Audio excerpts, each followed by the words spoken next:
किसान बिल लागू कर दिया है, वापस तो संसद में दिखावे के लिए लिया है। योगी जी अपने आप में एक समस्या बन चुके हैं नरेंद्र मोदी के लिए।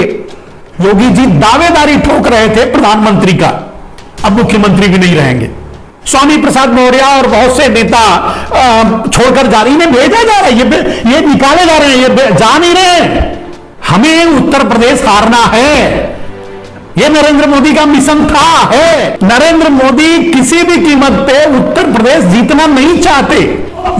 मैंने अपनी दाढ़ी इसलिए रखी है, मैं अपनी दाढ़ी तब बनवाऊंगा जब नरेंद्र मोदी सत्ता से बेदखल होंगे, नरेंद्र मोदी राष्ट्रपति बन जाएंगे, अमित शाह को प्रधानमंत्री बना देंगे, प्रधानमंत्री के पास कोई पावर नहीं होगा, राष्ट्रपति के पास सारे पावर कन्वर्ट कर देंगे, अमेरिकन डेमोक्रेसी लागू करेंगे।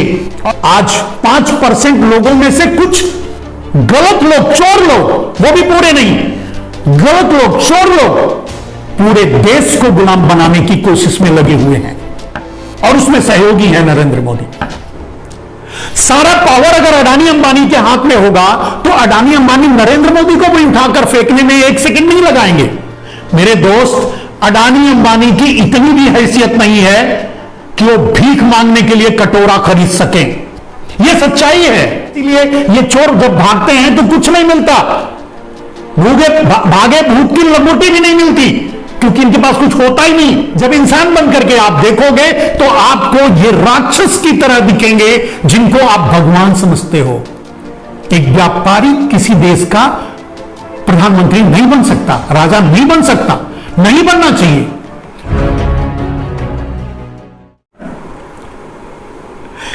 नरेंद्र मोदी 5 राज्यों की सरकार, 5 राज्यों का चुनाव जीतना चाहते हैं, लेकिन कुछ आश्चर्यजनक बातें मैं आपको बता दूं। मैं पहले भी बता चुका हूं कि नरेंद्र मोदी उत्तर प्रदेश का चुनाव नहीं जीतना चाहते। नरेंद्र मोदी बाकी प्रदेशों का चुनाव तो जीतना चाहते हैं, उत्तर प्रदेश नहीं जीतना चाहते। उत्तर प्रदेश का चुनाव ना तो आरएसएस ना तो नरेंद्र मोदी जीतना चाहते हैं, और इसीलिए जो अभी आप भगदड़ देख रहे हैं, आपको पता है, मैं वही बातें बताता हूं जो किसी के समझ में नहीं आता और कोई समझ नहीं पाता और कोई आप तक नहीं पहुंचाता। वो बातें बताता हूं जो मीडिया भी पकड़ नहीं पाता, मीडिया भी बोल नहीं पाता और कह नहीं पाता, कुछ मामलों में उनकी हिम्मत नहीं पड़ती कहने की, लेकिन सच यही है। 5 राज्यों के चुनाव में अगर उत्तर प्रदेश को पहले नंबर पर रखा जाए तो उत्तर प्रदेश का चुनाव नरेंद्र मोदी, आरएसएस और उनकी टीम जीतना ही नहीं चाहती। और जो ये भगदड़ मची है या मचने के पीछे उनकी जो कड़ाई है, या आपने देखा कि किसान बिल को भी उन्होंने इतना लेट करके वापस लिया। वापस तो लेना ही था, वापस लेते ही, उसके अलावा कोई रास्ता नहीं था।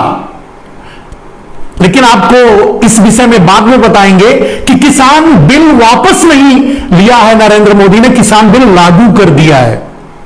वापस तो संसद में दिखावे के लिए लिया है, वापस तो नरेंद्र मोदी पहले जब भूमि अधिग्रहण बिल लाए थे तब भी उसको भी वापस ले लिया था। ये दोनों बिल, वो उस समय वो और इस समय किसान बिल वापस दिखाने के लिए लिया है। किसान बिल आज लागू कर चुके हैं। मेरे दोस्त, छोटा सा बोलते हुए तब आगे बढ़ते हैं। किसान बिल लागू कर चुके हैं, यह मैं दावे के साथ कह रहा हूं। और कैसे लागू कर रहे हैं, जानते हैं आप कैसे लागू करेंगे? किसान बिल में क्या था? किसान बिल में था भूमि, किसानों की जमीनें पूंजीपतियों के पास पहुंच जाएं, यही मिशन था जिसका नाम था कॉर्पोरेट फार्मिंग, यही ना। और कॉर्पोरेट फार्मिंग मेरे दोस्तों उन्होंने लागू कर दिया। कैसे, आप जानते हैं? अब आप देख रहे होंगे, आपको पता भी होगा कि कहीं भी कोई भी खाद नहीं मिलेगी, बीज नहीं मिलेगा, बिजली नहीं मिलेगी, पानी नहीं मिलेगा। और ये सारी चीजें इसलिए नहीं मिलेगा क्योंकि ये सारी चीजें नरेंद्र मोदी प्राइवेटाइज कर रहे हैं। और प्राइवेटाइजेशन करने में सबसे ज्यादा जो भागीदारी ले रहा है, जो खरीद रहा है देश में, देश को खरीद रहा है, वो वही है अडानी अंबानी। और उसी अडानी अंबानी को किसान बिल की जरूरत थी, उसी अडानी अंबानी को कॉर्पोरेट फार्मिंग की जरूरत है, उसे वही अडानी अंबानी चाहते हैं अपनी पूंजी किस कृषि क्षेत्र में लगाना, तो वो क्या करेंगे? पहली बात, नरेंद्र मोदी एपीएमसी यानी मंडी अडानी को दे देंगे, अंबानी को दे या किसी और को दे देंगे, बेच देंगे, पहला काम। दूसरा काम करेंगे कि खाद बाजार में मिलेगी ही नहीं, अडानी अंबानी के गोडाउन में चली जाएगी। तीसरा काम करेंगे, बीज नहीं मिलेगा। चौथा काम करेंगे, क्योंकि सारी इंडस्ट्री तो उन्हीं के हाथों में है, सारा बाजार उन्हीं के कब्जे में है, बाजार से इंस्ट्रूमेंट गायब हो जाएगा। आपको ट्रैक्टर खरीदने जाएंगे तो बहुत महंगा मिलेगा, नहीं मिलेगा, उसको टेक ओवर कर लेंगे। आपको डीजल नहीं मिलेगा जिससे आप अपने डीजल इंजन को चला सकते हैं, ट्रैक्टर को चला सकते हैं, या ये सारी चीजें इसीलिए महंगी की गई हैं कि जब आपके पास संसाधन उपलब्ध नहीं रहेंगे तो आप खेती कहां से करेंगे? जब आप खेती नहीं करेंगे तो कॉन्ट्रैक्ट फार्मिंग लागू होगा। जब कॉन्ट्रैक्ट फार्मिंग लागू होगा तो किसानों की जमीन पूंजीपतियों के हाथ में चली जाएगी। इसका मतलब यह हुआ मेरे दोस्तों कि नरेंद्र मोदी ने इनडायरेक्टली किसान बिल लागू कर दिया।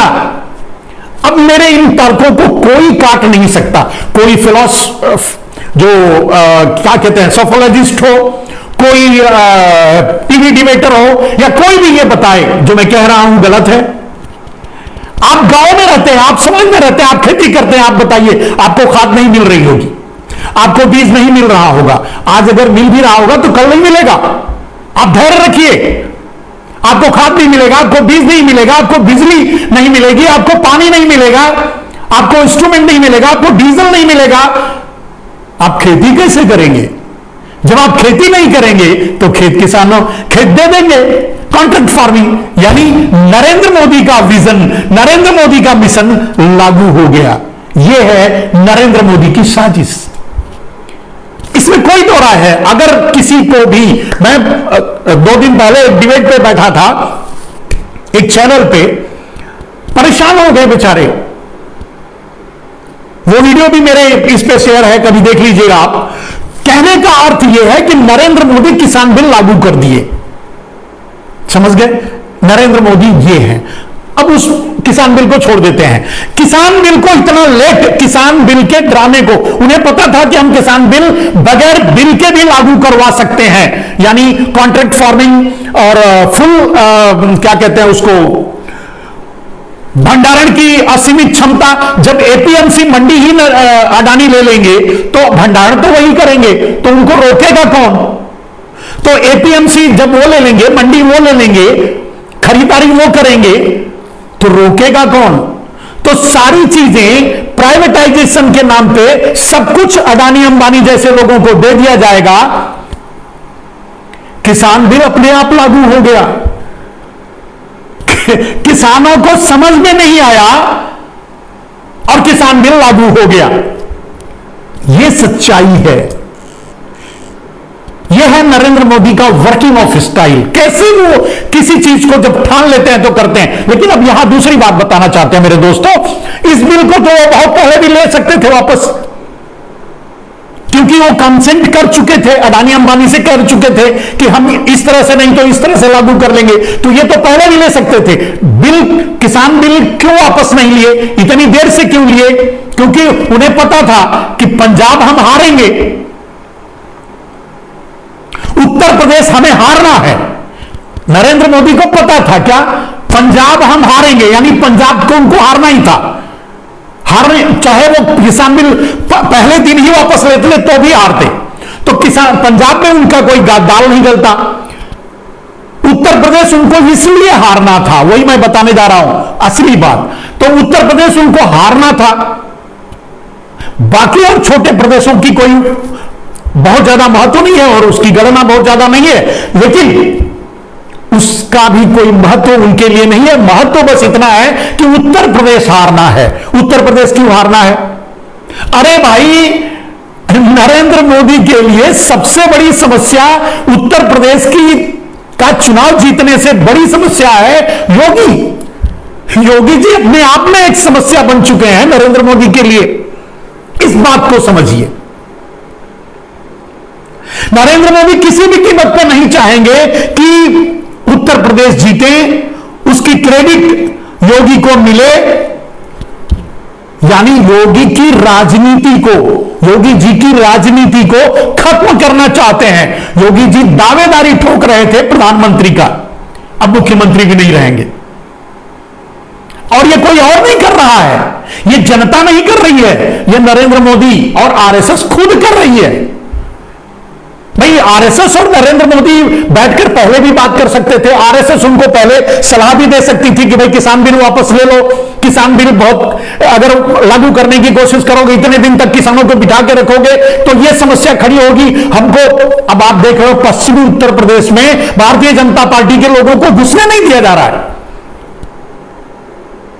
चुनाव प्रचार नहीं करने दिया है। तो नरेंद्र मोदी ने चुनाव प्रचार ही बंद करवा दिया, अपने तो 12-13 रैली कर चुके, खैर उनको जीतना ही नहीं है। आरएसएस और बीजेपी का विजन ही है कि उत्तर प्रदेश हारा जाए, पंजाब हम जीत नहीं सकते, उनको कंसंट्रेट करना है उत्तराखंड पे और गोवा पे, और उधर कौन सा एक मिजोरम या कोई और जो प्रदेश जहां चुनाव होने वाला है उन पर उनको कंसंट्रेट करना है। यही उनकी साजिश है, यही उनकी चाल है। तो जब पहले से आरएसएस और बीजेपी ने, आरएसएस और मोदी जनता पार्टी, अब बीजेपी तो रही नहीं, भारतीय जनता पार्टी में नहीं कहता, आरएसएस और मोदी जनता पार्टी ने पहले ही तय कर लिया कि उत्तर प्रदेश हारना है, तो उसी विजन को पूरा करने के लिए नरेंद्र मोदी ने किसान बिल को इतने दिनों तक लटकाए रखा और किसानों को मजबूर कर दिया कि वो बैठे रहें दिल्ली में। जब दिल्ली में बैठे रहेंगे तो गुस्सा करेंगे, खिसियाएंगे, मरेंगे, उत्तर प्रदेश में वोट नहीं देंगे। और जानते हैं, आपको एक और बात बता दूं, अभी स्वामी प्रसाद मौर्य छोड़कर गए हैं, बहुत सी भगदड़ मची हुई है, बहुत से नेता जा रहे हैं, स्वामी प्रसाद मौर्य और बहुत से नेता छोड़कर जा रही है, भेजा जा रहा है, ये निकाले जा रहे हैं, ये जा नहीं रहे हैं। इनके लिए वो जमीन तैयार की गई है मेरे दोस्तों कि ये जाएं। भाई नरेंद्र मोदी तो चाहते थे ये जो अभी हैं, क्या नाम है उनका, स्वामी प्रसाद मौर्य के सब वो उप मुख्यमंत्री हैं, अब नाम याद नहीं आ रहा है, आप लोग भी बताइए ना कौन सा क्या नाम है, अभी उप मुख्यमंत्री है। हम तो इन लोगों का, मोदी के अलावा किसी का नाम ही नहीं याद रखते, बातें भूल जाते हैं। केशव प्रसाद मौर्य, तो केशव प्रसाद मौर्य को भी ये निकालना चाहते थे, निकालना नहीं, भेजना चाहते थे, जाओ छोड़ो, हमें उत्तर प्रदेश हारना है, यह नरेंद्र मोदी का मिशन था, है।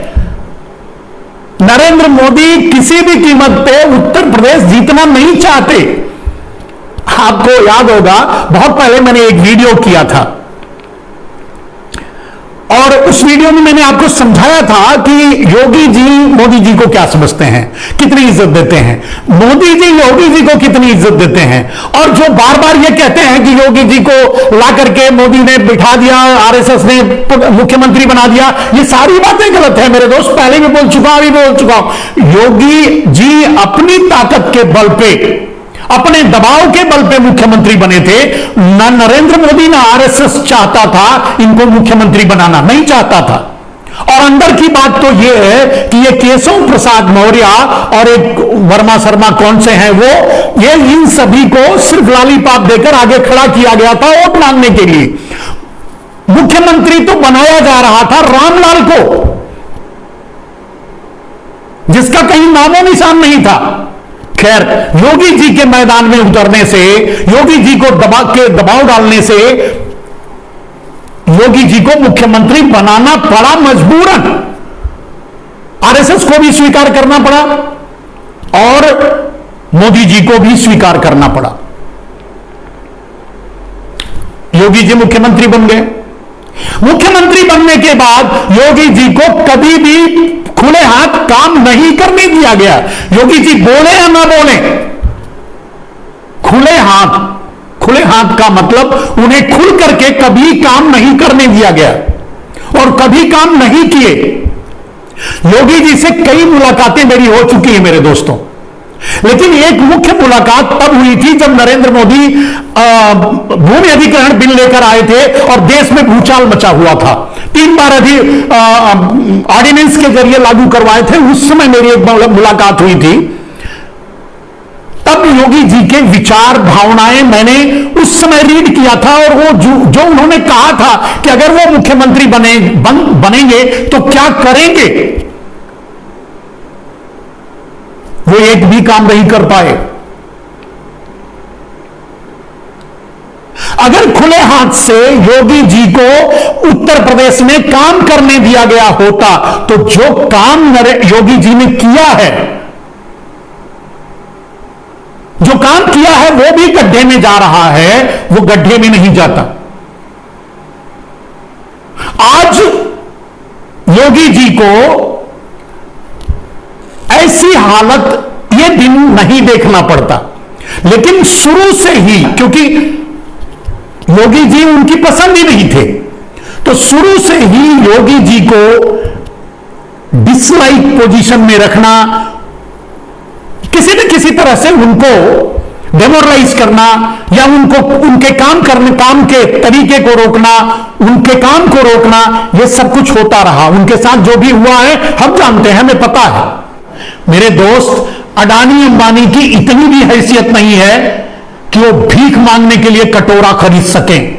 यह सच्चाई है। अडानी अंबानी की औकात क्या है, उनके पास है क्या? सब कुछ वर्चुअल है, सब कुछ एक क्रिएट किया गया है वर्चुअली, और जिनका अधिकार उनको दिया गया है। बैंकों में पैसे आपके हैं, जिसका उपयोग वो करते हैं। क्यों? क्योंकि सरकार उनको चाहती है, उनको अधिकार देती है उपयोग करने के लिए। अडानी रेलवे खरीद रहे हैं, अडानी रोड खरीद रहे हैं, अडानी सब कुछ खरीद रहे हैं। पैसा कहां से आ रहा है? कौन दे रहा है? बैंकों से। बैंक किसका है? आपका। उसमें पैसा किसका जमा है? आपका। वर्चुअल क्रिएशन होता है मेरे दोस्त। जब एक उद्योगपति, मैं खुद भी बिजनेसमैन हूं इसलिए जानता हूं, जब एक उद्योगपति अपनी हैसियत दिखाता है कि वो 6,000 करोड़ का है, तो उसकी 6 रुपए की भी वैल्यू नहीं होती। और 6,000 का करोड़ का हैसियत कैसे दिखाता है जानते हैं? शेयर मार्केट के मैनिपुलेशन से। और शेयर मान लीजिए, उसने अडानी ने जियो खोला, एक उदाहरण देता हूं आपको। अडानी ने जियो खोला, जियो के नाम पे शेयर मार्केट में लाए, उसका शेयर बढ़ाते बढ़ाते बढ़ाते एक शेयर का दाम 5,000 कर दिया। तो अब सोचिए कि शेयर का दाम क्या हो गया? वर्चुअल, उसकी वैल्यू नहीं है। अब उसी 5,000 की कीमत पर 10% या 20%, 25% डाउन करके वो बैंकों से पैसा उठा लेंगे। वर्चुअल को कुछ भी नहीं है, कुछ भी नहीं बैंक को दे रहे हैं, कुछ भी लीज में नहीं दे रहे हैं, कुछ भी मतलब गिरवी नहीं रख रहे हैं। इसीलिए ये चोर जब भागते हैं तो कुछ नहीं मिलता, भागे भूख की लंगोटी भी नहीं मिलती, क्योंकि इनके पास कुछ होता ही नहीं। उसी आदमी ने मुझसे पूछा कि अगर ये ना रहे तो लोगों को रोजगार कहां से मिलेगा? मेरे दोस्त, ये रोजगार भी नहीं किसी को दे रहे हैं, ये तो रोजगार दूसरों का खा रहे हैं, और इन्हीं के लिए तो पूरा सब कुछ खत्म किया जा रहा है। तो मेरे भाई, ये एक बहुत गहन विचार की, बड़े गहन चिंतन की बात है। इसको मैं कभी और रखूंगा। आज एजेंडे की बात करूंगा, वही एजेंडा जिसको उत्तर प्रदेश और 5 राज्यों के चुनाव में सेट करने की कोशिश की जा रही है। ये कोशिश नहीं, मजबूरी है। हिंदू मुसलमान के मुद्दे के अलावा उनके पास कोई है ही नहीं, कुछ है ही नहीं। चलिए किसी भी एक साधारण सी बात कहूं, नरेंद्र मोदी को अगर चैलेंज किया जाए, नरेंद्र मोदी, मैंने बहुत सी बातें कही कि भाई चलो ये काले धन की लिस्ट जारी कर दो, 90 ये क्या बोलते हैं, किसके ऊपर सबसे ज्यादा बैंक लोन है वो जारी कर दो, कौन बैंकों से को फ्रॉड करके भागा है वो जारी कर दो। ये सब जारी नहीं करेंगे, ठीक है। वो जारी करेंगे तो एक दिन बैठ भी नहीं पाएंगे, क्योंकि सारा देश जान जाएगा कि ये चोर कौन है। लेकिन इनके पास कोई ऐसा मुद्दा नहीं है जिसको लेकर ये चुनाव में जाएं, चुनाव में लड़े, चुनाव में बोले, और बोलने की कोशिश करेंगे तो पकड़े जाएंगे। फिर वही सवाल होगा, गरीबी की बात नहीं कर सकते, भूखमरी की बात नहीं कर सकते, बेरोजगारी की बात नहीं कर सकते। इनकी स्मार्ट सिटी कहां चली गई आपको भी पता नहीं, हम भी ढूंढते फिर रहे हैं इनकी स्मार्ट सिटी कहां चली गई। देश का सबका साथ सबका विकास कहां चला गया, 80-20 पहले ही कर दिए, तो सबका साथ सबका विकास की बात कहां चली गई। मतलब कोई ऐसा मुद्दा इनके पास नहीं है जिसको लेकर ये चुनाव में जाए। चुनाव में जाने के लिए इनके पास बोलने के लिए एक ही मुद्दा होता है, वो है हिंदू मुसलमान। बोलते हैं, बोलने दीजिए, बोलने दीजिए, इनको वही बोलने दीजिए, इनको हिंदू मुसलमान करने दीजिए, लेकिन आप वोट बेरोजगारी पर दीजिए। क्या इन्होंने आपको रोजगार दिया? नहीं दिया तो मत वोट दीजिए। किसी भी कीमत पे भारतीय जनता पार्टी को, माने मोदी जनता पार्टी को वोट मत दीजिए। इन्होंने गरीबी आपकी दूर की हो तो जरूर वोट दीजिएगा, नहीं की तो मत वोट दीजिए। इन्होंने काले धन की बात की थी, काला धन ला करके आपको देने की बात की थी। अगर उन्होंने ऐसा किया हो, आपको काले धन से कुछ मिला हो, देश का कोई भला हुआ हो, तो तब इनको वोट दीजिए। बेरोजगारी, गरीबी, भूखमरी, किसानों की आत्महत्या, सारी समस्याएं और महंगाई, सबसे ज्यादा डीजल पेट्रोल का दाम देखिए, सब्जी का दाम देखिए, सब्जी का सेव से ज्यादा महंगा गाजर है इस समय मद्रास में, 110 रुपया, 120 रुपया किलो, 130 रुपया कभी कभी मिलता है, और 120-25 रुपया सेव भी मिल जाता है। ये मोदी राज है। ये उसी किसान बिल के उसी पार्ट का परिणाम है कि कोई भी व्यापारी जितना चाहे भंडारण कर सकता है। वैसे भी फूड कॉर्पोरेशन ऑफ इंडिया समझ चुका है कि अब मेरा मैं कुछ दिनों का मेहमान हूं, तो वो किसी को धरपकड़ करने नहीं जाते। कोई भंडारण करके दबा करके महंगाई बढ़ा रहा है बाजार में तो छोड़ देते हैं, जाने दो।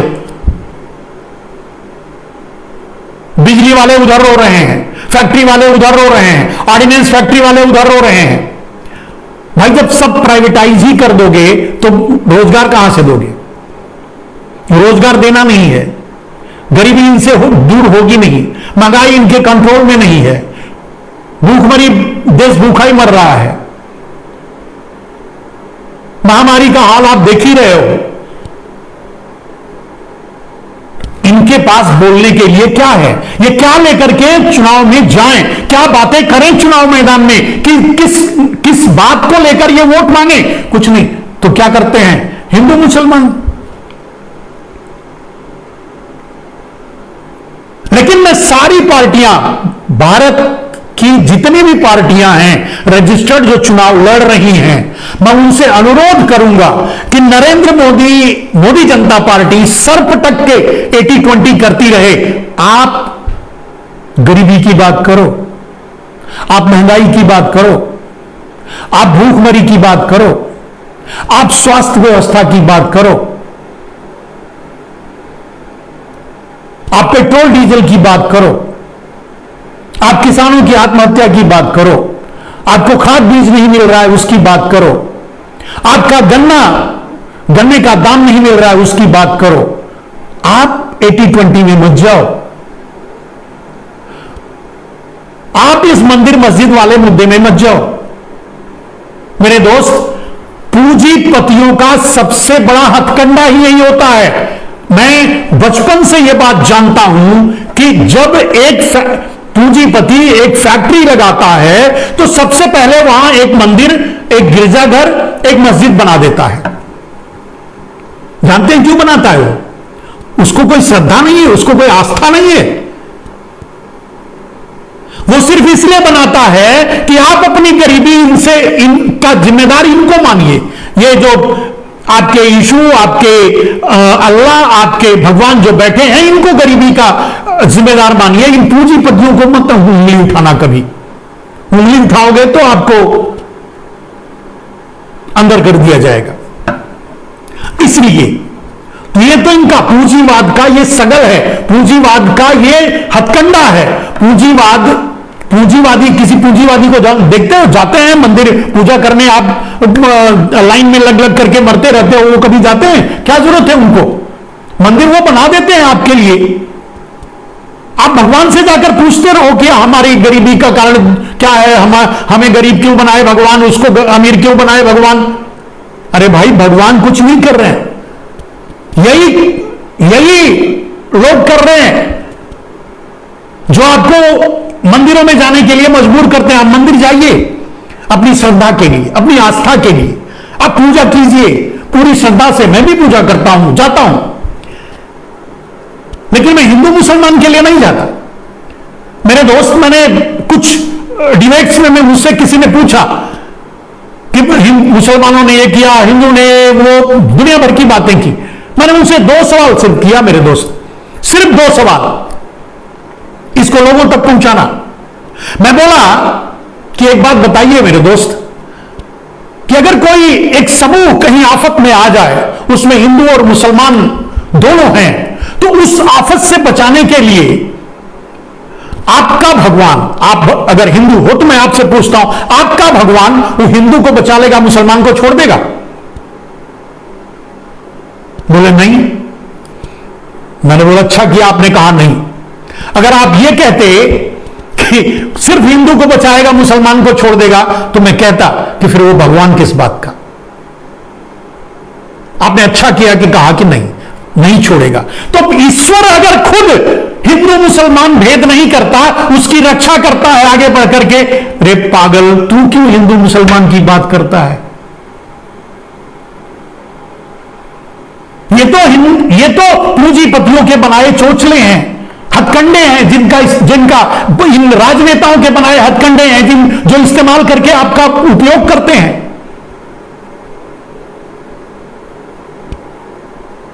एक हिंदू से मैंने पूछा, एक मुसलमान से मैंने पूछा, मेरे भाई अल्लाह को आप मानते हो, बहुत बड़ी श्रद्धा से पूछते हो, 5 बार का नमाज करते हो, आपकी बातें वो बहुत ज्यादा सुनते होंगे।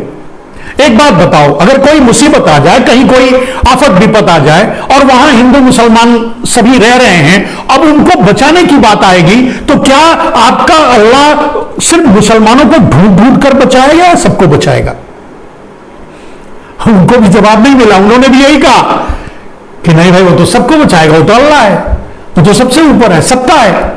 तो मतलब फिर का आप काहे लड़ते हो, आप काहे सोचते हो? खैर, हिंदू मुसलमान की बात अब मुसलमानों की जरूरत नहीं रही, हिंदू मुसलमान की बात अब इनकी जरूरत हो गई है। भारत मोदी जनता पार्टी की जरूरत है आज 80-20 हिंदू मुसलमान, क्योंकि उसके अलावा चुनाव जीतने के लिए उनके पास कोई और हथकंडा है नहीं। दोस्तों, एक और, आप इसका क्या जवाब दोगे? मेरा अनुरोध है, मेरी विनती है, मेरी प्रार्थना है मेरे दोस्त, इंसान पहले बन जाओ। भगवान बनने की कोशिश मत करो, अल्लाह बनने की कोशिश मत करो। हम तो इंसान हैं, इंसानों की बात करो। बड़े गर्व से जब हिंदू की बात होती है, एक चैनल पे मैं यही बोला, हिंदू की बात करते हो आप, हिंदू करते हो आप हिंदू को कहते हो कि 2 लाख करोड़ साल हमारा इतिहास है, ठीक है, 5-5, 6-6 हजार साल के पुराने मंदिर हमारे मिल जाएंगे, ये भी ठीक है। 2000 साल के से पुराना कोई भी किसी भी और संप्रदाय का वजूद नहीं मिलता, ये भी ठीक है, और वो भी मानते हैं। तो इसका अर्थ क्या हुआ? अरे अंधे, इसका अर्थ यही हुआ कि वो भी वही है जो तुम हो, तुम्हारे उनके में कोई अंतर नहीं है। परिस्थितियों ने तुम्हें और उनको एक अलग संप्रदाय में बांटा है। संप्रदाय वो अलग तरीके से भगवान की पूजा करते हैं, अल्लाह की पूजा करते हैं अपने तरीके से। हाँ, तुम अपने तरीके से करते हो, बस इतना ही है।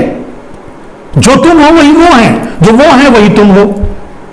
गाहे बगाहे आरएसएस वाले इसका इस्तेमाल भी करते हैं, कहते हैं कि हिंदू और मुसलमान का डीएनए एक है। अरे मेरे भाई, पूरी दुनिया का डीएनए एक है।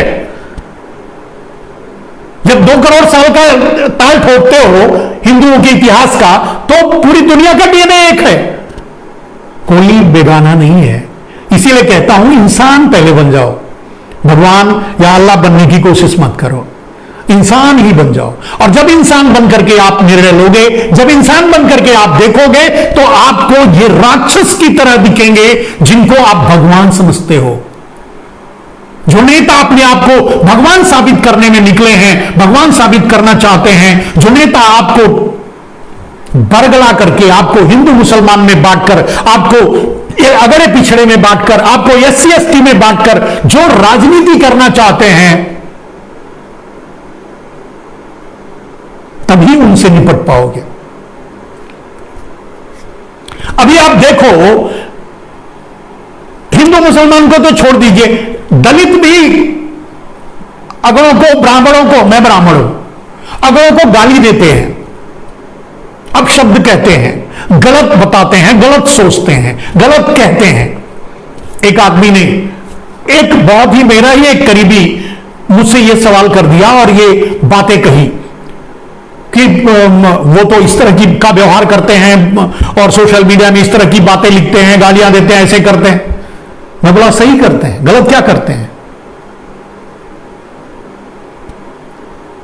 हिंदुओं ने अपने ही हिंदुओं को इतना प्रताड़ित किया है जिसकी कोई सीमा नहीं। मेरे दोस्त, मैं बचपन में मैंने देखा है कि कुछ समुदाय को, कुछ लोगों को जो हिंदू ही थे लेकिन उनको बैठने नहीं देते थे, पानी नहीं लेने देते थे।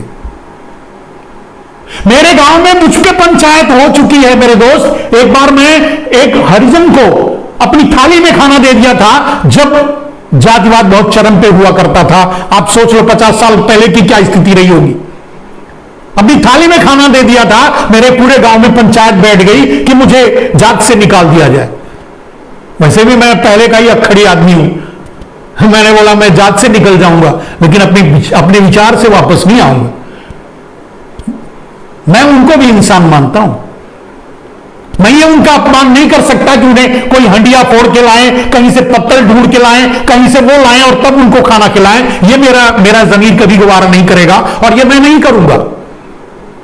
वो पंचायत फेल हो गई। उसी दौरान एक मुसलमान हमारे ही क्षेत्र में किसी कोई सरकारी कर्मचारी था, उसको मैंने अपनी थाली में खाना दे दिया, उस पर भी मेरे गांव में पंचायत हुई। फिर यही संवाद आया कि मुझे निकाल दिया, छोड़ दिया जाए। मैं बोला मैं कहां पकड़ के रखा हूं, छोड़ दो। यह अलग बात है कि वो नहीं कर सकते थे और नहीं कर पाए, उन्हें मेरी बात माननी पड़ी। तो अपनी अपनी बात, क्योंकि मैं अड़ गया कि नहीं मैं तो करूंगा। मैं नहीं मानता हिंदू मुसलमान नहीं, मैं नहीं मानता ऊंच नीच, मैं नहीं मानता छोटा बड़ा, मैं नहीं मानता। हार गए। आप सच के लिए लड़िए, आप सच के लिए आगे आइए। ये मैं तब की बात कह रहा हूं जब मेरी उम्र मात्र 10-15 साल, 15 साल 16 साल रही होगी।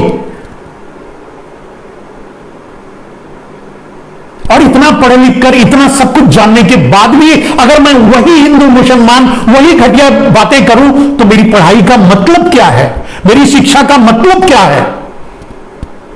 मेरे दोस्त, मेरे ही अपने कुछ लोगों ने कहा कि मुसलमानों ने कश्मीर में इतने हिंदुओं को मार दिया, वहां इतने कर दिया, वहां इतने कर दिया। मैं बोला गुणा करके बताओ कितने लोगों को मारा होगा, इस तरह से कितने लोग मारे गए होंगे।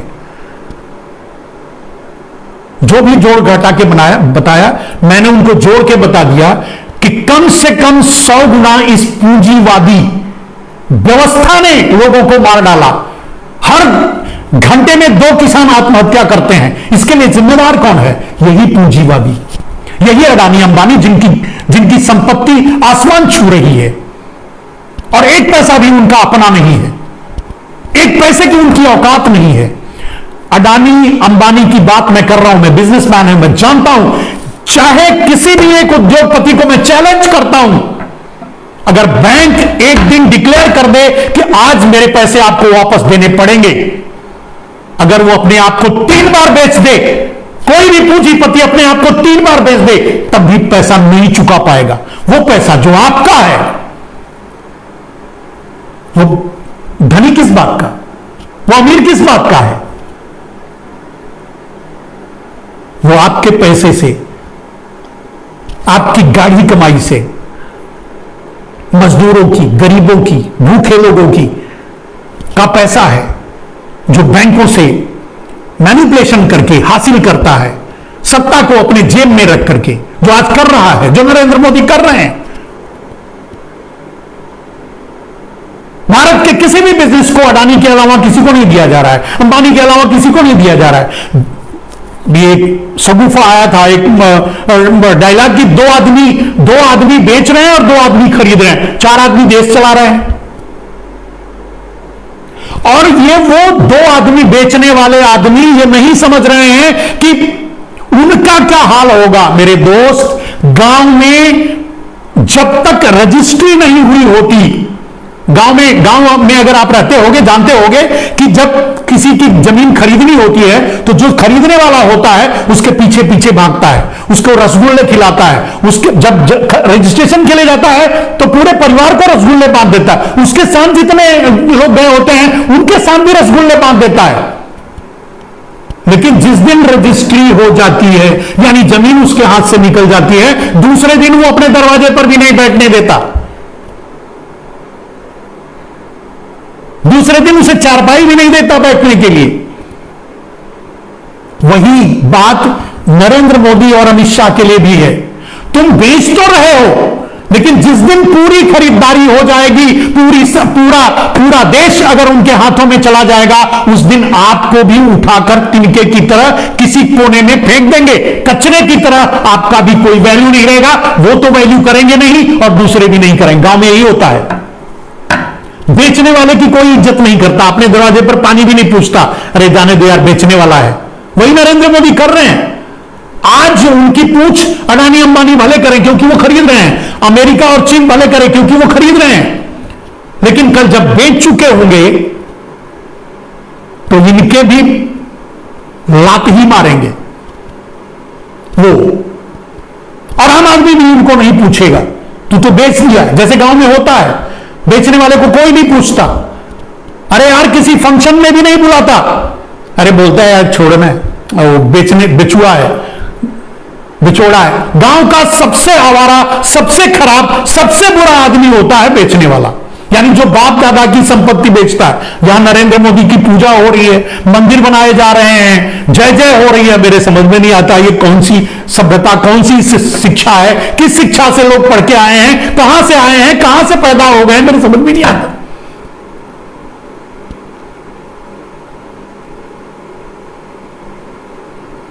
बेचने वाले की पूजा हो रही है, मंदिर बनाए जा रहे हैं बेचने वाले का। अरे यार गांव में बेचने वाले को बैठने नहीं दिया जाता, बेचने वाले को कोई पानी नहीं पूछता, ना तो खरीदने वाला पूछता है और ना बाकी गांव वाले, सब हिकारत की नजर से देखते हैं। फिर पूजा कैसे हो रही नरेंद्र मोदी की? ये किस सभ्यता का जन्म हो गया यार? बेचने वाला, जिसको समाज में इज्जत नहीं मिलनी चाहिए उसको हाथों हाथ उठाया जा रहा है, मसीहा बनाया जा रहा है। मेरे दोस्त, जो आदमी विदेश में बैठ, नरेंद्र मोदी की बात कर रहा हूं, जो आदमी विदेश में बैठकर ताल ठोककर यह कहता है मैं गुजराती हूं, व्यापार मेरे खून में है, मेरे दोस्त उसी क्षण उससे इस्तीफा ले लेना चाहिए था। अगर भारत में संविधान प्रॉपर होता, अगर भारत में लोकतंत्र होता, भारत में आवाज उठाने वाले लोग होते, तो उसी क्षण उससे इस्तीफा ले लेते। एक व्यापारी किसी देश का प्रधानमंत्री नहीं बन सकता, राजा नहीं बन सकता, नहीं बनना चाहिए। एक बात बताओ, व्यापारी क्या करेगा यार? व्यापारी किस लिए होता है? व्यापारी करता क्या है? लाभ कमाता है। लाभ को क्या कहते हैं? आप भी छोटा मोटा, आपकी भी शिक्षा होगी, आप भी पढ़े लिखे हो, आप बताओ लाभ की परिभाषा क्या है? लाभ की परिभाषा है देय मजदूरी और दी गई मजदूरी के अंतर को लाभ कहते हैं। यानी मजदूर को 10 रुपया देना था, उसको 5 रुपया दिया, वही 5 रुपया बचा, वही लाभ है, इसी को लाभ कहते हैं। ये बहुत छोटी बीकॉम मेरे ख्याल से कॉमर्स जब मैंने पढ़ रहा था तो बहुत छोटे क्लास में पढ़ा था, बीकॉम वगैरह में पढ़ा होगा, जो भी हो। यही परिभाषा आज भी है, लाभ। और एक व्यापारी लाभ सिर्फ देखता है, दी गई मजदूरी और देय मजदूरी, यानी मजदूरों का पेट काटकर जो पैसा बचाया जाता है उसे ही लाभ कहते हैं। यह शाश्वत सत्य है। तो एक लाभ कमाने वाला आदमी किसी मजदूर के लिए न्याय कहां से करेगा, किसी किसान के लिए न्याय कहां से करेगा, किसी बेरोजगार के लिए न्याय कहां से करेगा? क्योंकि वो तो लाभ कमाने वाला है, क्योंकि वो तो गुजराती है, क्योंकि उसके खून में व्यापार। ये वो कहता है, मैं नहीं कहता, ये उसकी कही हुई बात है।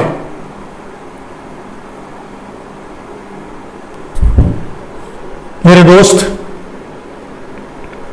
तो आज मुझे आपसे यह कहना था कि जो वो मुद्दे सेट किए जा रहे हैं इन 5 राज्यों के चुनाव में, मैंने आंतरिक बातें बता दी। आप चिंता मत कीजिए, किसी भी राज्य में शायद ही बीजेपी जीते, कहीं नहीं जीतेगी, यह अलग बात है। ये खुद भी नहीं चाहते जीतना, कम से कम पंजाब तो वो जीत नहीं सकते, उत्तर प्रदेश वो जीतना नहीं चाहते, उत्तराखंड में जोड़ तोड़ करने की कोशिश करेंगे, हार भी जाएंगे तो भी हो सकता है खरीद कर सरकार बना लें, वही काम वो मिजोरम और गोवा में करेंगे, जो भी है। लेकिन आप उनके एजेंडे पर मत जाओ, आप हिंदू मुसलमान मत करो, आप उनको, अगर वो 80-20 की बात करते हैं तो भी चर्चा मत करो, भूल जाओ। मैं सभी पार्टियों से ये कह रहा हूं जो चुनाव लड़ रही हैं, अदर देन मोदी जनता पार्टी, जितनी भी पार्टियां हैं, आपसे हाथ जोड़कर विनती है कि नरेंद्र मोदी चाहे कुछ भी कर लें, ढोल पीटे 80-20 का, आप 5 और 95 पे अड़े रहिए, गरीबी मजदूरी पे, गरीबी और बेरोजगारी पे अड़े रहिए। आप वही बात कीजिए, उनको करने दीजिए, वो अपने गोदी मीडिया में चलवाएंगे, वो चलाने दीजिए, वो वैसे जैसे लोगों को बुला करके सबूत छुड़वाने दीजिए, आप मत कीजिए। आप एक शब्द अपने मुंह से 80-20 वाला मत यूज कीजिए। आप 80-20 का मतलब भी दूसरा लगा लीजिए, आप 80-20 का अर्थ ही समझ ले, जबकि वो कह रहे हैं 80-20 मतलब हिंदू मुसलमान, लेकिन आप 80-20 का मतलब लगा लीजिए कि ईमानदार और चोर। आप इसी पर अड़े रहिए, 20 चोर है, 80 ईमानदार है, आप इसी पर अड़े रहिए। दोस्तों, मेरे ख्याल से मैं आप लोगों के बीच 1 घंटे रह चुका हूं और काफी दिनों का गुबार था मेरे दिल में, मेरे मन में भावनाएं थी, वो आप तक पहुंचाना था। आज मैं मिली जुली बातें किया, मतलब सब कुछ मिला करके आपके सामने एक प्रस्तुति की, विजन आपके सामने रखा। आगे से मैं सब्जेक्ट वाइज आप लोगों के बीच आया करूंगा, रोज 10 बजे लोकतंत्र टीवी पे। आप जरूर जुड़िए, लोकतंत्र टीवी से जुड़िए, इसे लोगों तक पहुंचाइए, इसे शेयर कीजिए। मेरे दोस्त, आपके पास भी कोई और रास्ता नहीं, यही रास्ता